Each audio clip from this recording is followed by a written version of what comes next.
We're down here at RT Fit and we are 4 weeks post stem cell treatment. So this is the first week back training. I'm second day in and I'm aching from head to toe already, and it feels like I've never trained before. I'm in absolute bits, I'm not gonna lie. After being at the Arnold, obviously last weekend, seeing the competition, seeing what I'm up against this year, I really need to get to work. So what I'm doing, I'm still in the recovery phase and I'm still in rehab, but I want to obviously incorporate my full-on training. So today I'm going to take you through my morning routine, which is fasted before I eat, and it's to do with recovery. So it's got the hot and cold contrast therapy, which is the ice bath and the sauna. We've got the hyper ice for the normatex sleeves for lymphatic drainage, and then we've got stretch and band work and core work as well, because I've got imbalances, which is why I've got the injuries or accrued the injuries over time. So I'm trying to balance them back up whilst going into my obviously off-season prep. Got a lot of work to do. I'm underweight, so let's get in and get to work.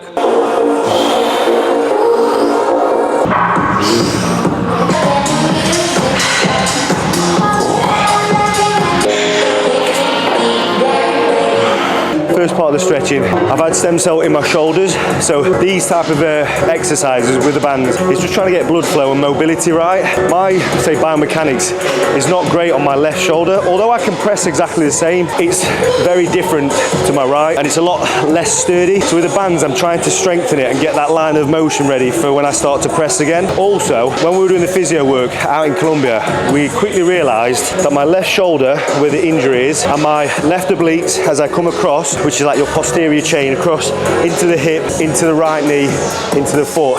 That's where all my problems are, and it's all connected. So if I can get this right, get my midsection right again, because one side's stronger than the other.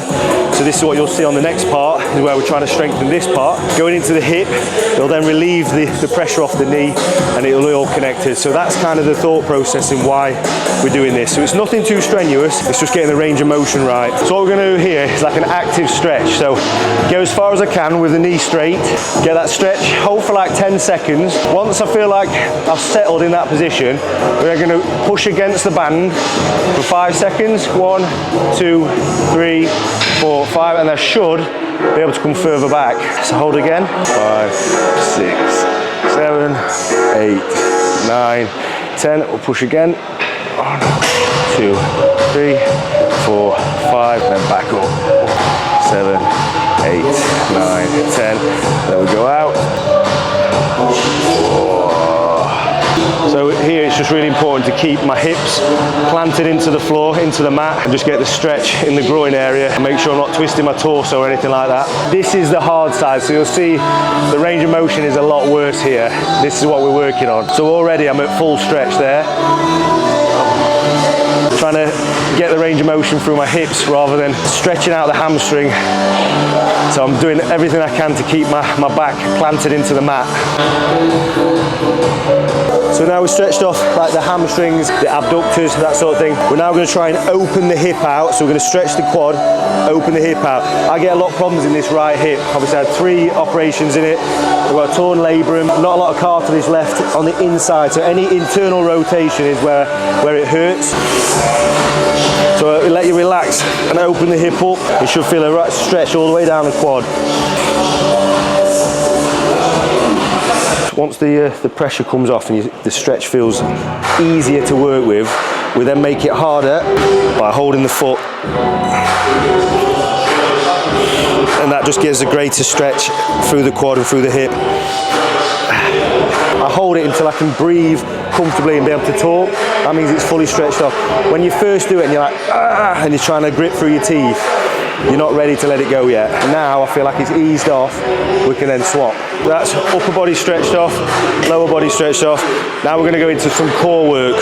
So what we're saying, we've got like imbalances to left to right, one stronger than the other. So what we're going to try and do is make them work separately in order to bring the weaker one up to match the stronger one. Weaker leg first, weaker shoulder, opposing sides. To make it 10 times harder and to get that full contraction where you need it, the pressure needs to be put into the ball. So you need to fully tense. As soon as you put the pressure into that ball, it tenses your midsection up anyway. And what we do, keep your head, shoulders on the ground and come up. The whole time you've got to put the pressure on that ball. If you don't, it'll be really easy to do this exercise.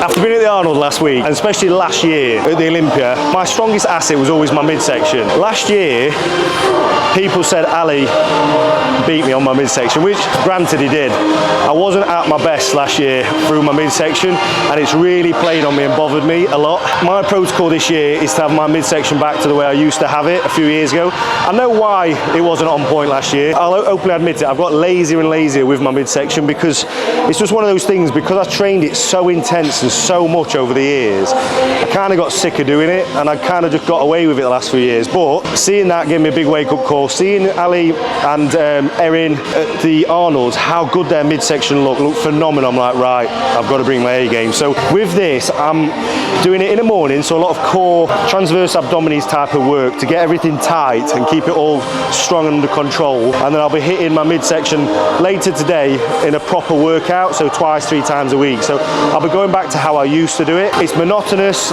it's not particularly great doing it every morning, but that's what separates you from the rest, is that if you're going to put the work in, you do it when nobody's watching and you just get it done. You suck it up and get it done, and that's kind of what I'm doing here. So with this exercise, looks relatively simple, relatively easy, but you can make this exercise as hard as you want to make it. So for me, the key points to take away from this is make sure the lower part of your back is pressed into the pad. If you arch it, you're putting it into your hip flexors, you're making it easier.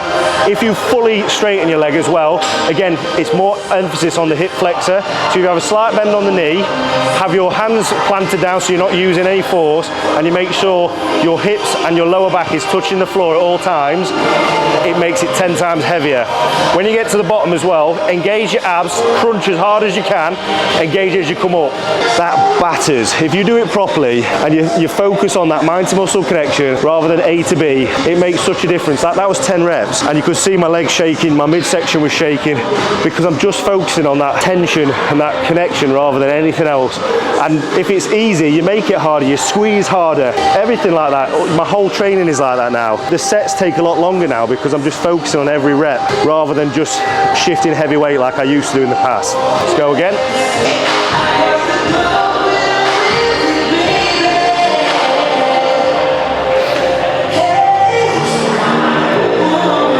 So a lot of my core work in the morning, because I'm fasted, I've done a lot of heavy weights over time, and I still will hit my midsection heavy, but that'll be my main session when I've ate, I've got food in me, got a lot more energy. Whilst my stomach is flat and I'm fasted in the morning, it's a great way of being able to contract your midsection a lot harder because you're less bloated and less full. So all of my pad work, so to speak, plyometric core work, is on here in the morning fasted. Then I'll do heavy weights, like weighted crunches, that sort of thing, later on.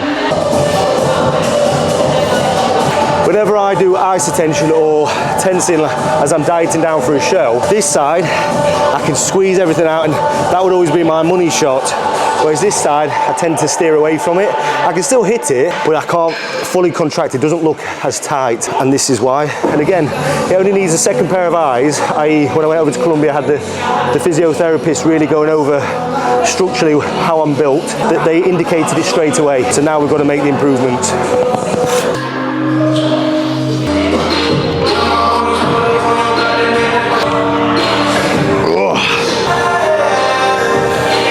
So nothing too intense, takes about half an hour. Obviously it's something I can sustain in my off season. When I start prep, obviously it's gonna be a lot harder when I'm doing an hour cardio, but I intend to do it. So we're 7 months out from the Olympia. That's quite a nice way. I do this at 5 o'clock in the morning, so it kind of wakes me up, you know, nice stretching, and from the training from the day after. Then we're gonna get in the ice bath, and that really does wake you up. Let's go. So when I first come into the recovery suite, this is typically what I hit first. The sauna, I want to get up to max heat before I get in there. It's about there now anyway, but you can't really come onto these after you've been in the ice bath and you're wet through, that sort of stuff. So this is typically to help with lymphatic drainage and repair of the legs after leg session. I really struggle. Legs is the one muscle part, I think for everybody, but it takes a long time to recover. It's the biggest muscle part in the body. This just aids it quicker and faster. So I trained them 2 days ago. They're still sore, getting on them now, just so they're primed, ready to go again next week. So we do 15 to 30 minutes, depending on what time I've got on these. Then we're gonna go, obviously have a shower first, ice bath, sauna, happy days. Right, so we're going to go into the hot and cold contrast therapy. Obviously, we've just done the lymphatic drainage. I do this in the morning, and a lot of people try and stay in for 3-4 minutes. That's brilliant, but for me, I only do 1 minute, and I can do it comfortably. I just feel that's all I need. I did 9 minutes once, and I just felt all day for it. And for me, it's just having a routine and having that consistency, making myself accountable every morning at 5 o'clock. This wakes me up and I feel amazing for it. But if I try and go in for 2 minutes, 3 minutes, I still get the same benefits as for me just going in for a minute, and that's all I require. So I've got to get this in now before I take my top off. I'm at a skinny fat phase, okay, because I've not trained for 4 weeks. Obviously post stem cell treatment. And yes, I've got a lot of work to do. And yes, I know what's ahead of me and I know what I'm up against. And we've got 7 months to Olympia. I need to get into an off season to grow, all that kind of bollocks. I understand it. We're on it like a car bonnet. But just excuse where we're at the minute, okay?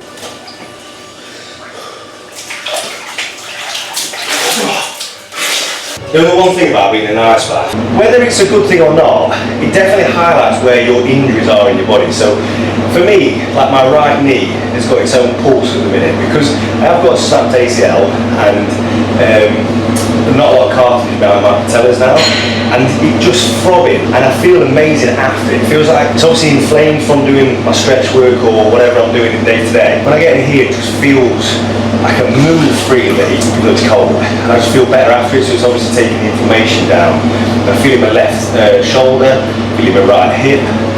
We're at about 3 degrees. You can stay in for however long you want to stay in for, but I typically, longer than I normally do actually. That's because that's making me retake them.